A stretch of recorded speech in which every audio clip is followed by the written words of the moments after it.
I ran into this last week. Here's what fixed it for me. Changing your eSIM card on eUK can be straightforward if you follow the right steps.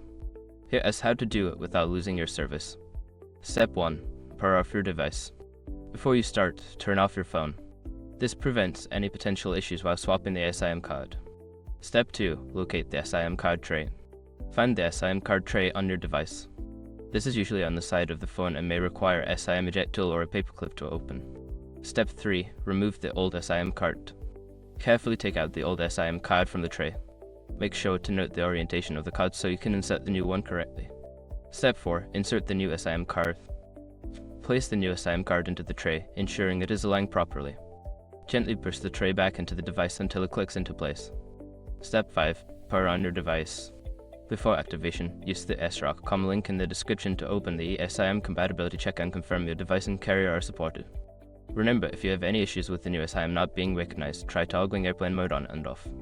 This can help refresh the network connection. Good luck with your eSIM change.